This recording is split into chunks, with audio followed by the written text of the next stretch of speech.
Thank you for attending our webinar today with STEDI. We're going to be talking about working from home and the benefits and challenges and changes this brings to many of us. I'm hoping that a lot of the information that I give and provide will help you to be better and do a much better job at your job, and that there are some benefits that really you could come out with and make things better. Would you mind quickly just letting me know through chat that you can all hear me okay? That'd be very helpful at this point because I'm muted everyone, but if you could just chat really quickly and tell me that you can hear me, that'd be great. Awesome. Great, thank you. Thank you very much. Well, let's go ahead and start. This webinar will be on our website, stedi.org/webinars, and as well as the PDF of the document as well. There'll be quite a few links in here. And so don't worry if I kind of roll over these things quickly. You'll be able to access them all after we're done and when it's posted up on our website. So we'll go and get started. Just as a way of introduction, my name is Sam Brand. I'm the VP of Sales and Marketing for STEDI.org. I've been married for 20 years to my lovely wife, Erin. We have 6 kids, all of which are in secondary education right now. We have a daughter who's a senior in high school and truly not loving right now what's going on in America. She really had a lot of plans and was doing a lot of great things and trying to adjust to this like everyone else is. I live here in Logan, Utah. Live in a little town actually south of that. I have 20 years of experience in sales and marketing and business development, working in lots of different sectors and verticals within business. But the thing that's most about me and why it pertains to this today is I've literally spent 50% or more of my time working from home, working from a home office. And so why that matters is simply because I know it works. I know it doesn't work. I've done it for so long. I've made many mistakes. I've had lots of successes. So I thought we could do this webinar to help those who've never done it before. And even those who have done it somewhat, but for those who haven't, there's a lot of newness and a lot of changes that have to happen. And so we'll kind of go over that kind of stuff. So if you look at remote working from home, you do a Google search, you'll find a lot of stuff right now because it is all over. There's a lot of information people are trying to gather for those who have not done it before. It's challenging, it's confusing. And so what I've done is I've gone out there and just looked at a lot of information that's out on the web, including all the information and experience that I have, and kind of compiled this webinar today for you. So you may hear some things, some duplicate things that you may have read or seen, and I apologize for that. I'm just trying to give a better understanding for everyone. I wanted to give you a little background in terms of remote working and how remote working can be a really good thing for companies. In China, there's a company called C-Trip, and they're the largest travel agency in China. They have 20,000 employees, but the problem they had is that the property is really expensive, and so they were trying to figure out a way to reduce cost. One way they thought of was having some of the workers go home and work from home. So they had a group of 500 employees. They split them in half. Half of them came to work, and the other stayed home and worked from home. And they tracked that for 2 years. But for the first 6 months, they found some really significant things that happened. The first thing they found was that the performance of the employees that were working from home, they had a 13% more output. So they were able to perform better at home. The second is that their quit rates were dropped by half. And for many HR specialists, it's a good thing to know that there's a slight little thing that could be done for that to help minimize the amount of turnover that there is. And the third thing is that over time, it actually doubled the impact for the organization. Now, I'm not giving the case for any of you, all of you, to say, hey, school district, I want to work from home now because Sam says it's better for me. That's not what I mean. what I'm saying is there are some benefits while you're home during this time. You will find some benefits. There are some challenges too, but you'll find benefits that you can count on and that can help you. So again, the research has shown that employees are more productive when they work from home. There's less employee attrition, and organizations can save money. This company ended up saving about $2,000 per employee over the year, and so it was a significant change and savings for them. So let's talk about what it is to be home, what it is to start working from a place you've never worked before. Kind of without saying, but I feel like I need to say it anyways, the equipment that you need to make sure you're ready to go. You need to make sure you have your computer, you have Wi-Fi, you have your desk, you have your chair, filing cabinet. You make sure you have all the stuff that you need. I know in our district, they were providing kids with some laptops and other things they could use to do remote schoolwork. And I only put a question on there, is the district, are they providing anything for you? I don't really know, but I do have a quick question for you. I just want to ask, how many of you are actually working from home today? If you could go ahead and vote on that, that'd be great. I myself am home today and doing this webinar, which is kind of fun. But traditionally I try and be in the office as much as I possibly can, but I understand that not everyone is, but the results are pretty neat actually to see how this is going. So just a few more. If there anyone else who wants to answer this poll, I'm going to close it here in just a second.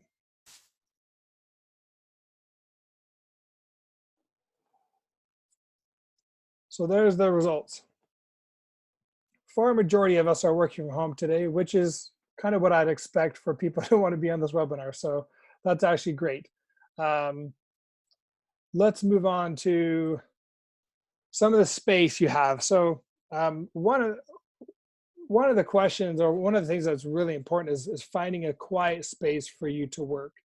I'm sure some of you have children at home, spouse at home, partner at home, and trying to find a place where you can work without distraction is kind of difficult, but it is something that's really important to do, is to find the space that you need to be able to work efficiently throughout the day.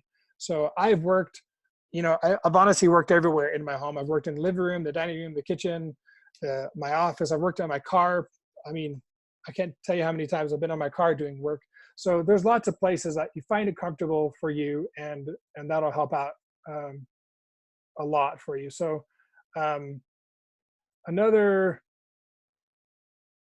other thing is make sure when you are home that you keep your space clean. Before I wanted to show you, this is my office, not today. My office is quite clean right now, but it gets kind of messy sometimes, right? So really it's important that you keep a clean office space for you to do your work, right? As many of you have, your desk is a place where you have a lot of stuff that needs to be there.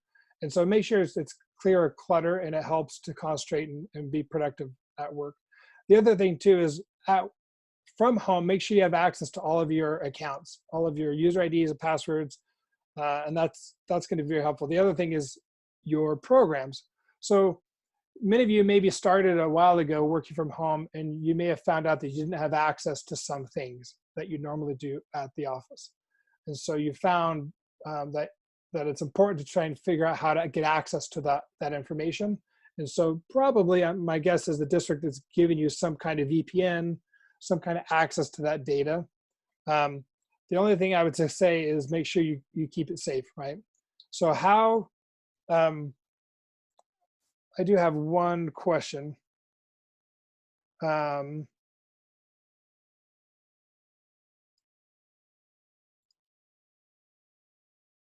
I'm going to launch another poll. It kind of goes back to what we were talking about, was you guys can vote on this. What do you have all the equipment you need at home? Do you have a computer? Do you have a desk? Do you have internet? Do you have a mouse, keyboard, that kind of stuff? I just want to know that you guys are having what you need. And I think it's important for districts to be able to see this kind of information, to kind of know what they can do, if there's anything they can do to help out. they can. And so I'm just quite interested to see if everyone feels like they have what they need at the Sam, one of our comments is that it's a complaint with the counterparts that they don't have access to shared drives. Yeah, and that is a hard thing. It's kind of why I asked, because there's a lot of information that's out there. So one thing I would suggest is talk to the district and ask them if there's a way to share it through Google or through some other way.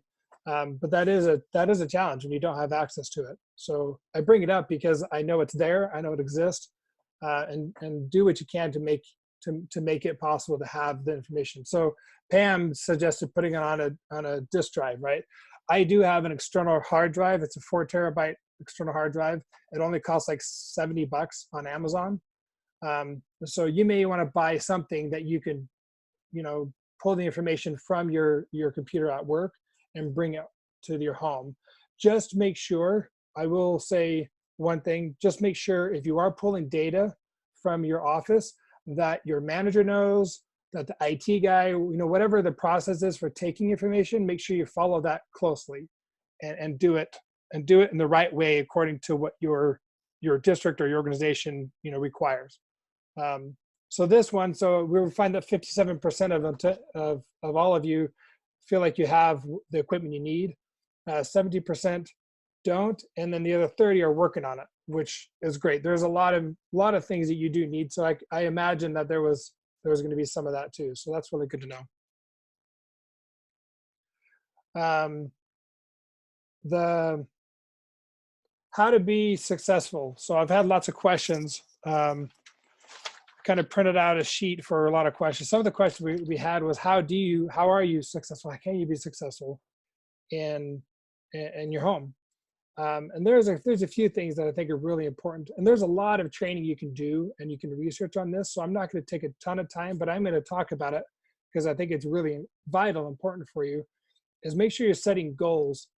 Make sure you're setting things that you're trying to do on a daily basis, trying to make sure that you accomplish those things frequently. The important thing about setting goals, though, is the best way to set goals is not to do it on like the morning of. It would really be best to start like Monday morning, say, these are the things I want to accomplish throughout the week. And then you allocate yourself time throughout the week to get all those things done. When you're tracking your goals, you can see that the things are getting done and accomplished. So I would definitely use something, whether it's Excel or a piece of paper and pen.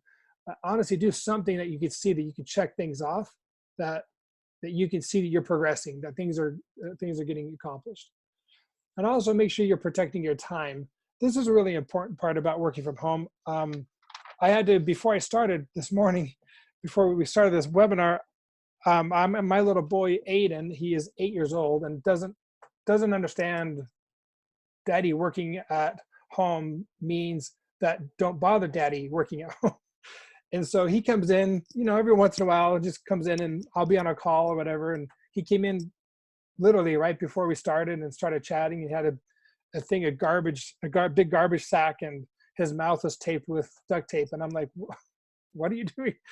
And he's trying to tell me what I was doing and what he was doing, and I had no idea. I said, just go talk to mom and have her help you. So there are distractions, right? And that's important to understand, that you are going to have them. So don't get frustrated by them.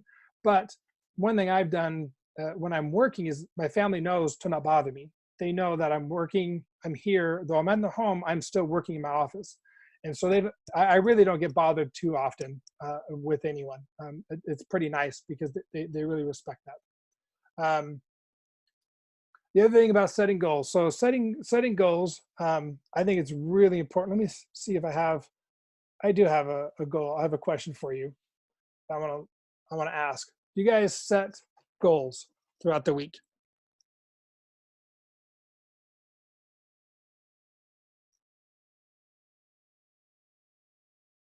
And I'm not saying that if you do, you're great. If you don't, you're not. That's not what I mean.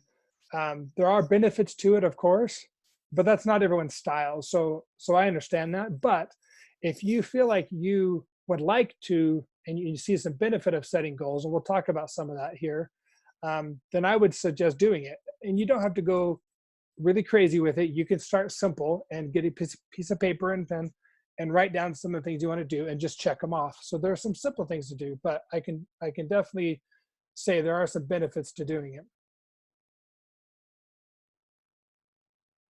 So Kathy says the district sets up needs and I make goals to complete those needs. That's exactly right. So a lot of times you're asked to do a task, but they're not going to tell you all the details of that task, right? They're going to expect you to do the job. So I can totally see that. That makes a lot of sense. I'm going to end the poll and share those results with you. So most of you are used to setting goals. Most of you like doing it, and that's very helpful. Sometimes I think a lot of us fall into the sometimes where we get over inundated with information and things to do, and we just try and get them all done. So let's talk a little bit about that. 65% of people who actively are trying to get better are trying to set goals, right? They're trying to do that on a regular basis. Most people set an average of 4 goals per day, 4 tasks they want to accomplish every day, and that's about right. More than that is probably too much, especially because most of these things take a while to get done. 50% of people use digital to-do lists, and I'll have another slide to show you some of those, while 30% stick to pen and paper for writing down their goals. Sometimes it's just simple, right? Some people want to be simple, and that's great. So we suggest whatever works for you is what you should do. 1/3 of people ever hit 50% of their daily goals. So when you set a goal of 4 tasks to do, you're only going to hit probably 2 of them on an average, right? And then no one who wrote down their goals in the morning said they hit all their daily goals. So that goes back to why you set goals beforehand, not necessarily the day of. Now there are things that happen. Someone's going to call you or email you at home, and they're going to say, hey, we need you to do these things, and these are priority. Please get them done quickly. That's different, right? That's not a goal. That's not something you're planning on. That's it's an immediate need that has to be met. Again, the last one is people who set their goals in advance hit them 11% more of the time.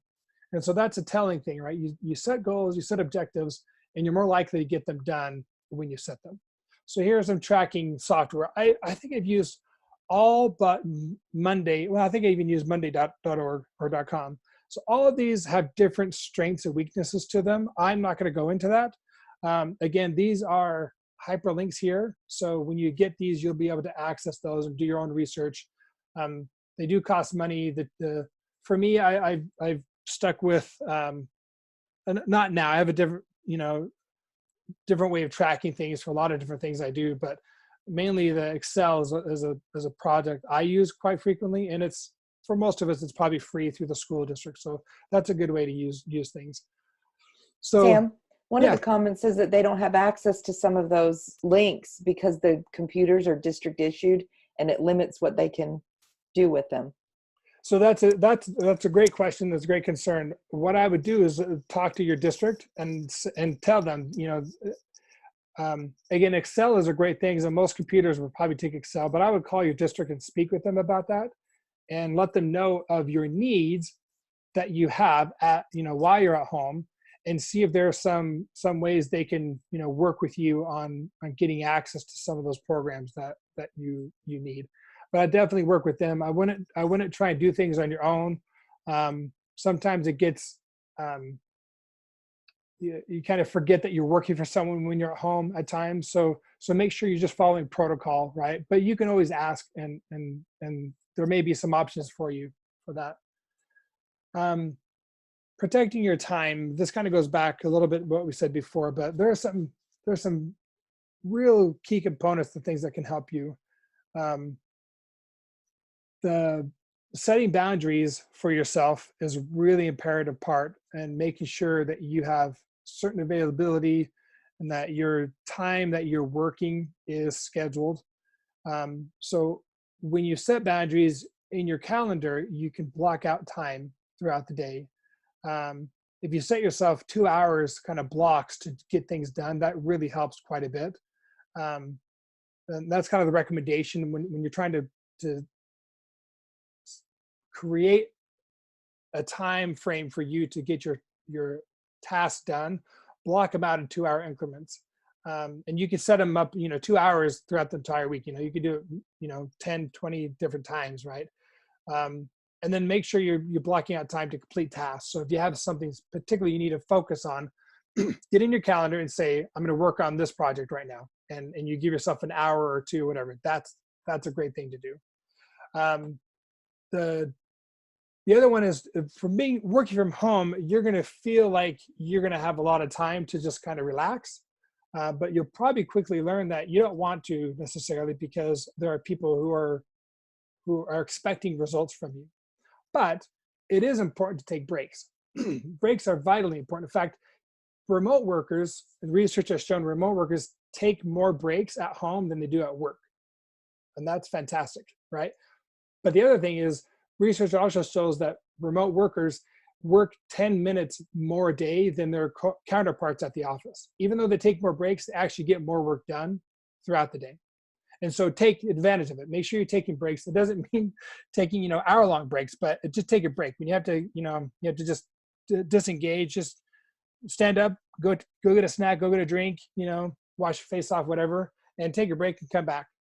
The other thing is protecting your time is meetings. You even though you're remote work, you still probably have some meetings that the district has or your organization has. So make sure that you're only attending those meetings that you have to attend.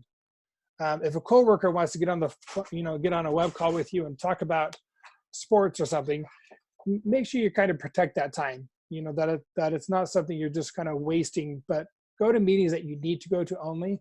And it's okay just to tell your coworkers no. It's really okay. And a lot of times you don't want to because you're by yourself, and that's fine. And I'm not saying not to talk to coworkers. That's not at all what I mean. What I mean is just make sure you're protecting your time, that you're getting your tasks done. And then if you want to schedule some calls with them, to do things, that's great. And that's not a problem at all. So the purpose of all this is really, when you're working at home, is to be productive. The best way to be productive is by doing a lot of the things we've been talking about. When this is kind of what I was talking about before, remote workers who have longer breaks but are more productive at home, they're more productive, more than 10 minutes each day than their counterparts. What that does is it adds up to about 1.4 days each month, which adds up to about 3 weeks annually for more productivity for the organization. It doesn't mean you work more than 8 hours. That's not what I mean. What I mean is you are just taking advantage of the time. You're taking more advantage of the time to get work done, to be more productive.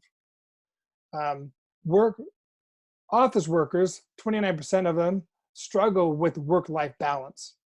And that's a research. It's kind of all over there. But working from home has given people that balance, right, in their life, that they can still be productive, as the data shows, still be productive, but now you have a work-life balance. So like when your spouse needs you, your kids need you, or whatever, you can take a break, when it's appropriate, you can take a break to help out and do whatever and go back, and you're still being more productive than your counterparts normally. Again, it's just research, and I don't mean to say that your counterparts aren't doing their job. That's not at all what I mean. I just mean there are some benefits because you're not being distracted while you're working at home like you are at the office.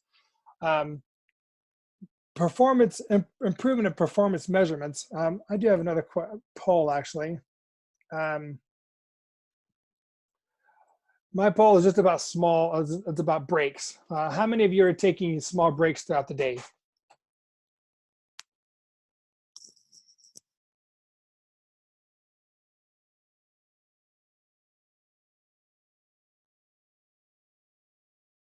And I guess another question I probably could have asked you was, how is that beneficial? Do you see it being beneficial to you? So you can just answer that on your own. My assumption is it does help. It does help you kind of get refocused and stay, committed and doing your job. So, all right. So here's the results. 73% of you say yes, you take breaks. 3% of you say you don't, and 24 say sometimes you do. And I think I find myself in the sometimes category a lot of the time, but I do think it's important that you do take breaks. It's important.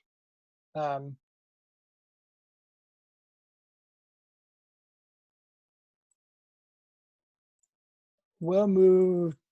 So We had the, some interesting comments. One yeah, was that Kathy didn't realize how student driven her job really is. So I guess that may mean, the students coming in and out, or working with the students. And Wilson had said that he didn't. He noticed that working from home allows him a lot more time to stay on task, actually. yep. So he's not socializing with the people that he works with. He's able to focus more on what he's doing at home. So Yep, that's exactly right. So I think I have another slide here later that talks a little more about that. It's a benefit of working from home, and it's kind of near the end a little bit, but there are some benefits, and that is one of them. So that's actually great to hear. So some of the challenges, a lot of stress. We all feel stress. We all have anxiety of getting our job and performance. Remote workers tend to have a stress. Um, higher stressed when they're working from home than their counterparts in the office. They also have higher levels of anxiety during their workday. And I tend to believe that it's really part of, I think many of you will probably experience these kind of results, to be a little more stressed out at work, at home, simply because you're not comfortable with it. You're not familiar with it yet. And so I think if this lasts for any length of real long time, you'll notice that stress will probably decrease. But a lot of it's going to be just the nature of it not being familiar and comfortable to you. The other one is remote workers tend to procrastinate things to the task, to the deadline, more than the office workers. While 70% of those who were surveyed in this felt like interactions with their coworkers is really important to them. And so when I say earlier about not being able to say no to your coworkers, and that's something you should do to be able to stay on task, it's very true. However, there does need to be interaction with your coworkers. And so as administrators for districts and organizations, see if there's opportunities you can do so the coworkers are interacting with each other, but make sure it's also something that's helpful, that it's useful, that it's not just for the sake of talking. There's actually some real purpose behind those meetings. So some of the benefits, this is what I was kind of referring to before, is when you're in the office, on average, you spend about 55 minutes of office workers talking about non-working issues or topics.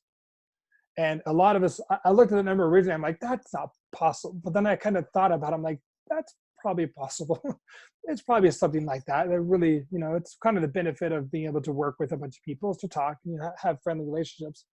At work, remote workers spend, 29 minutes on average talking about non-working topics.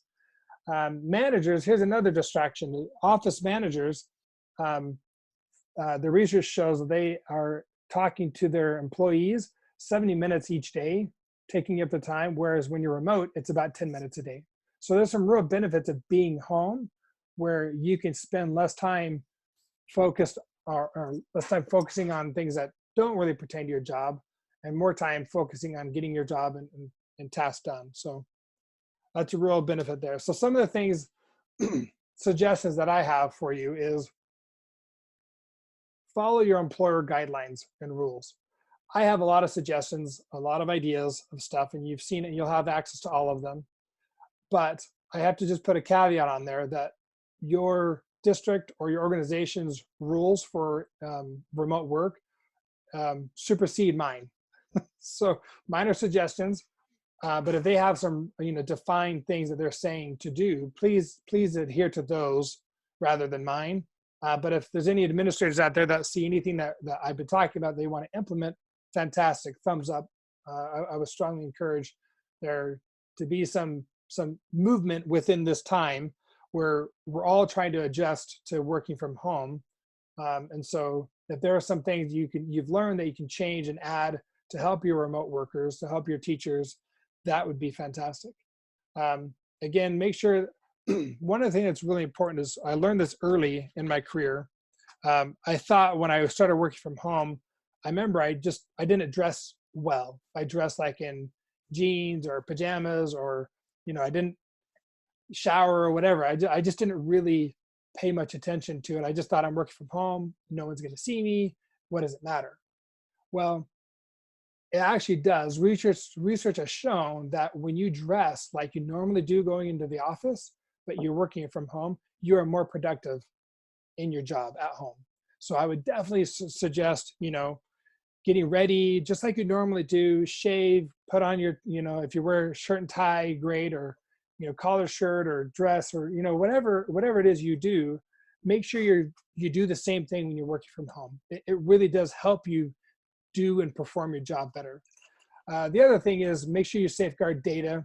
If you are taking data from the office, make sure it's safeguarded. Make sure you're doing all you can to protect that data.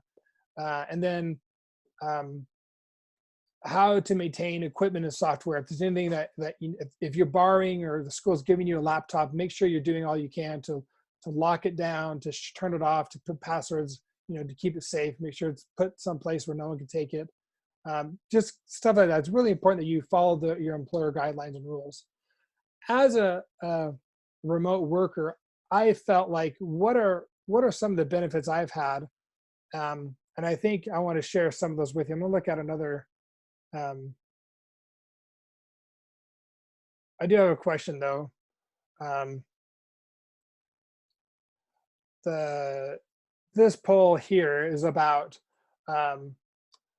you get more work done at home than you do work. I don't know why this popped in my head, but I really was quite interested to know the results of this one, to see how people feel about that. And so, and mainly the idea here, the question is in itself realizing that it's not a bad thing to be working from home. There are some benefits to working from home, and we've talked about those, about distractions being probably one of the main ones.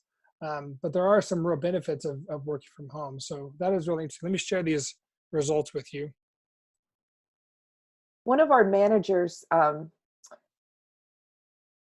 came on to the Q&A, and I saw it a little late, but she said that, she can help reduce anxiety by ensuring her team is managed well and organized, and that they have goals to accomplish. So I think that means, that's part of, her communicating with them while they're working at home, while they're not Yeah. able to be in the office together. Yeah, it's really important that managers continue to manage their employees.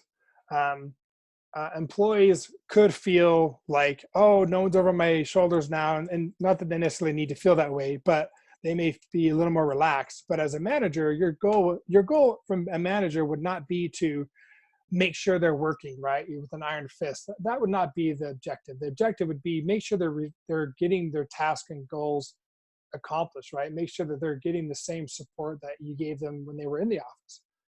But try and be helpful to them in any way possible to help them, accomplish their goals. That's really the a big part of managing. So I totally agree. I'm glad you said that. The I think I had another. Here's a poll that I wanted to know about was some of the challenges you feel like you're having. I want to know what challenge, like I may not have covered everything in this, so I apologize. I just kind of came up with thoughts on my own. There could be other challenges you may have, like family could be one. There's unexpected things that happen too. So I noticed in here, there's quite a few other questions. And so again, I apologize. I was trying to get some information back. Um,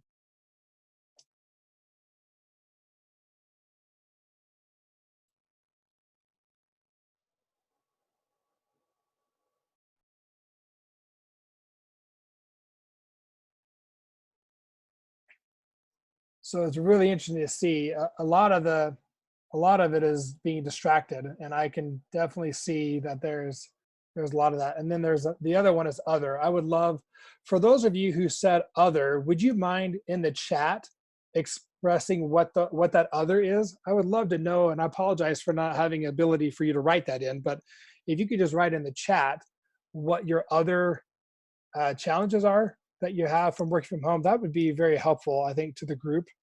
And we'll get these results out as well too, but that would be very helpful if you wouldn't mind putting that in there.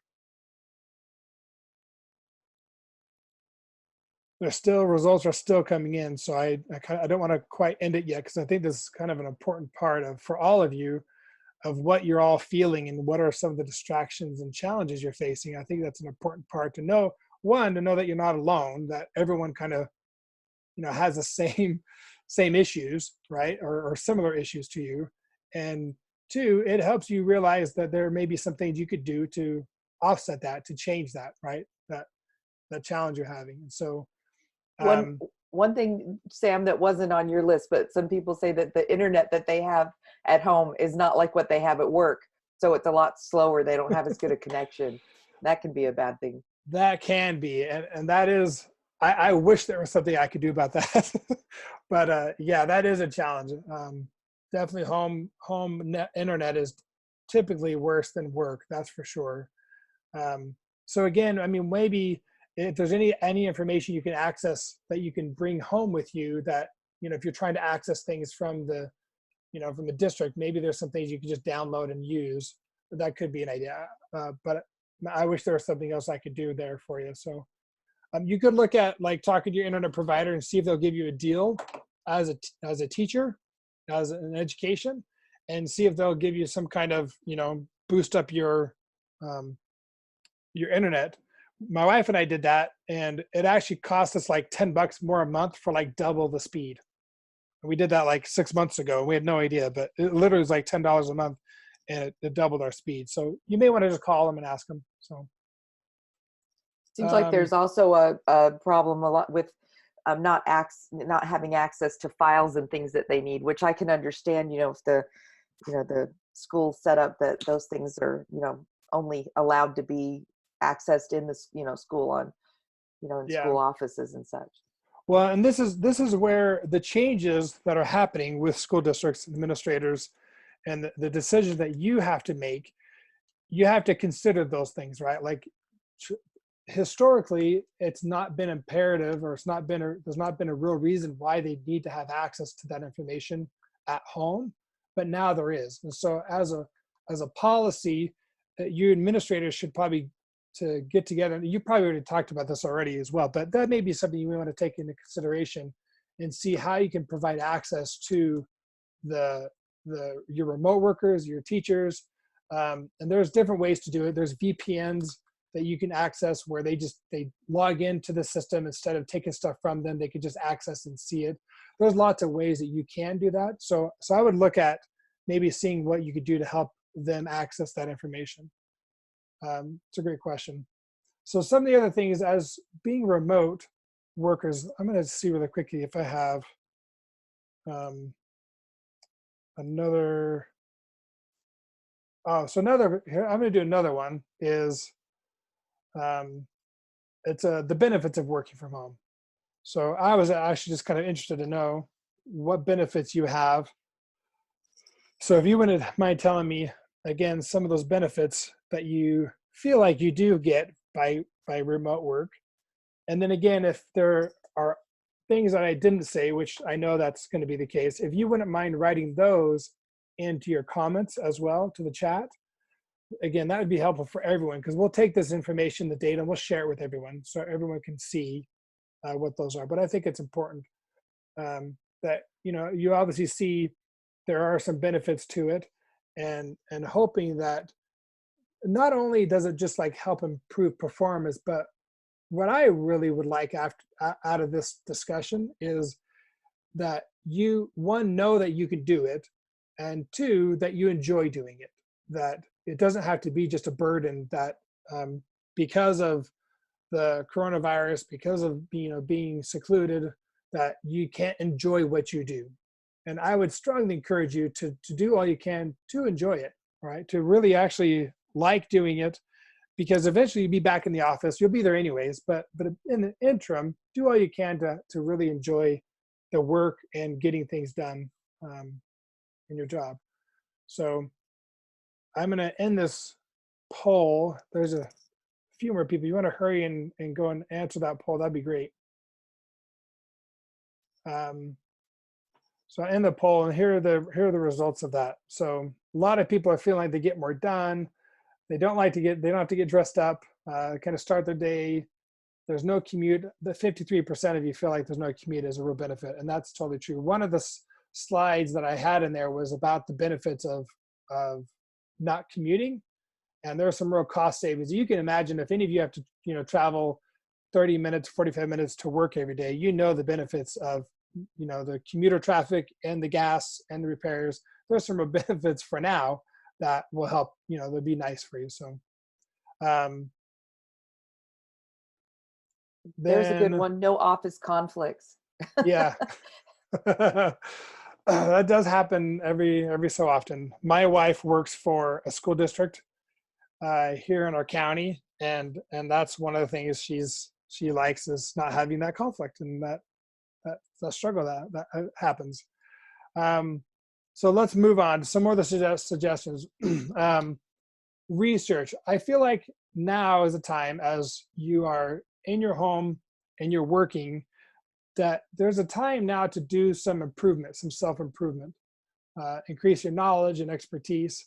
So I noticed as there's a gardener who is in our webinar, and I thought to myself, why would a gardener be on this webinar? But he's or she is at home. They're not working. And so I thought, well, let me just go look really quickly what kind of improvement skills or knowledge or something they can learn. So I went and found this American Public Gardens Association, and there's actually a professional development like certificate or something like that that they can actually get online. And I thought, how great is that for someone in gardening, which is so hands-on, right? And you just you can't do your job, you're not like a teacher where you can do stuff remotely even, right? You can't even do that, but maybe there's some skills they can learn. And so this is my point here, is just giving you an example of maybe look at some things that maybe you do know of certificates that are already out there and you just haven't had the time to do them. And maybe now is the time to do that. Maybe get permission from your manager to maybe do some looking at certain research on trying to how we can find some new skills. So the other one is ASPA, the American Association of School Personnel Administrators. They have certification programs that they offer as well. So just you can look at some development parts for yourself that can help. And STEDI as well offers our online training courses. We're actually creating some new programs, specifically the remote learning principles and techniques strategies. It's a new course we're developing to help teachers learn how to create an online experience for the students. And so as that rolls out, we'll make everyone aware of that and develop that and share that with everyone. But we also have our Full Rate Academy, which is best practices and strategies above implementation for administrators of school districts. And then on our website, these are all these three things here are links. So there's a link to administrators for resources for you as well. And again, when I share this with you, you'll be able to click on that and look a little further. There is one unique little thing. You see it on TV every once in a while. It's called Masterclass. And I think it's really interesting. There's so many things you can learn. And again, I'm not saying to do this instead of working, but there may be some things you can learn that can help you in your job. Masterclass is a great, it's an inexpensive way to learn some new things. One of my brother-in-law works for a local company here, and his organization has a corporate account, I guess, where they have access to all their employees can access the masterclass. So that's something you could potentially look at. But the other one too is LinkedIn Learning. I'm a real advocate for LinkedIn. There's a lot of resources in LinkedIn that come from professionals who are teaching each other how to do certain things. So if you want to learn about human resources, you want to learn about sales, you want to learn about social media, you want to learn about software management or software development, or how to use Excel, how to use Word, how to use PowerPoint. They have trainings on LinkedIn Learning that you could actually get to and learn. So kind of near the end, we have an online resources for remote workers, and I don't know if I want to share this with you and show you this. You'll have access to this here, but this is just a different resource that we compiled together for different assets or different programs you could potentially use. This is for collaboration. There's different things that different organizations right now are doing to help the remote working, workforce that's grown tremendously. There's a lot of online resources that you can have access to, and a lot of companies are doing what they can to help, either giving for free for for a long period of time or free for 30 days. Yeah, you are going to get this link in the PowerPoint presentation. That'll be online. You'll be able to click on that, and these are all links. All of these things are links. I don't want to click on them all, but you can see they're all links here, and you'll be able to click on all of these and access the information. There's mental health, there's communities, and again, I haven't filled it all out entirely, so there's probably other things that many of you can think of that would be helpful to have for others. Maybe you've done your own research. I would really love if in the very top here you say, if you have any suggestions, please email them to me and I'll add them to this list. I'll be happy to share it with everyone. It's just a private, it's a shared document with anyone that has a link. And so anyone who clicks on that would be able to access it. So if you wanted to forward this webinar to someone, or the PDF of the webinar, they'll be able to click on that and still have access to it. So we're just trying to do what we can to help you out as much as we possibly can. So I want to thank you very much. And unless there are any questions, I'd love to answer anything we can, but thank you again for attending. You can reach me at my email, sam@stedi.org, and be happy to help you. Kelly and Jessica and Jeff are all partners here with STEDI, willing to help out as we can. And so I want to thank you very much for attending today's webinar, and look forward to talking to you soon.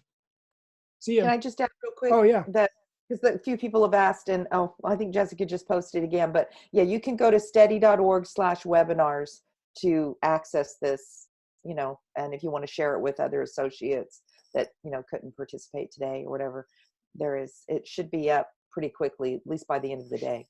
Yeah, absolutely. We posted something a little earlier, but I've since changed a few things in there, so maybe a little different, but it's all the same data. Again, and if we do any updates, especially if we do any updates to this this link here, we'll make sure that it's updated on everything. So you'll always have access to the latest and greatest information from us all. So thanks again, everyone. Have a great day.